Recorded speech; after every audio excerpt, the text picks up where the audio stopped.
Sindragosa. This fight can be tricky if you fail to react quickly. This is a 2-tank fight. You should use Frost Resistance Aura or Totem, and it would be a good idea for one of your tanks to have around 400 plus Frost Resistance fully buffed. The fight will start right after you kill the last dragon on the ground. You will go through some AoE raid damage, and then Sindragosa will land and engage the fight.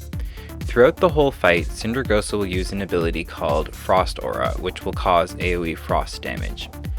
The main tank should pick her up and immediately turn her sideways. This is because she has a cleave attack and a tail attack. The tail attack has a knockback as well. She also uses an ability called Frost Breath, which will do heavy frost damage and add a debuff which reduces attack speed by 50% and movement speed by 15%. This debuff stacks and can be removed by any method that frees the target from movement impairing effects. The best thing is to use a Hand of Freedom from a paladin to remove it. Death Knights can also use AMS to avoid the magical debuff when hit by the breath.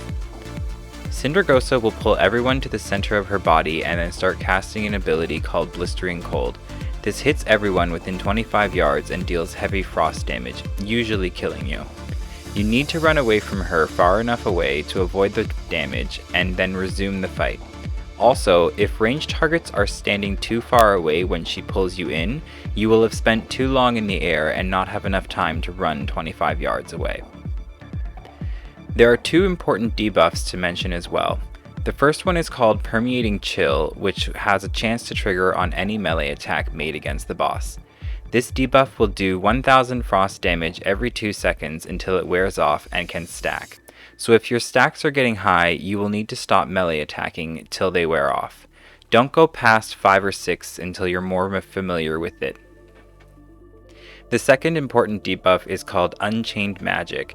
Sindragosa will cast this on 2 ranged targets, usually 1 healer and 1 DPS, which will cause any spell cast to trigger a debuff called Instability. This debuff will cause you to take 2000 arcane damage when it wears off and can stack. Simply stop casting to allow the debuff to wear off. Don't go past 3 or 4 until you're more familiar with it. Sindragosa will go into an air phase where she will target 2 random players and place them in frost tombs. These do damage to the target and will damage and freeze any players too close, so let those 2 targets stand alone. It is best to assign the spots for the 2 tombs before starting the fight. After the frost tombs land, she will launch a frost bomb at the random location which will hit anyone in line of sight. Simply stand on the other side of the frost tomb to avoid it. After 4 of these bombs have landed, she will rejoin the fight. It's important to note that anyone still in a frost tomb will lose 8% of their total health every second due to a debuff called Asphyxiation. Simply repeat this process until she reaches 35% and begins phase 2. Instead of flying into the air and targeting 2 players with Frost Tomb, she will now stay on the ground and target only 1 player. This player must go where the melee DPS are standing while they leave the area to let the target stand alone. Allow the Frost Tomb to land beside the boss and use it to line of sight the boss.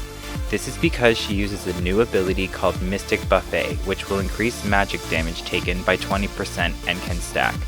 You will need the tombs to reset this debuff.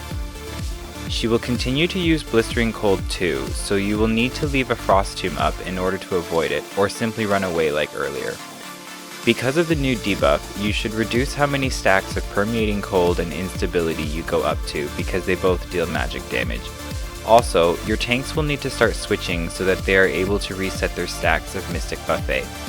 Simply have the off tank stand in front of Sindragosa and then taunt.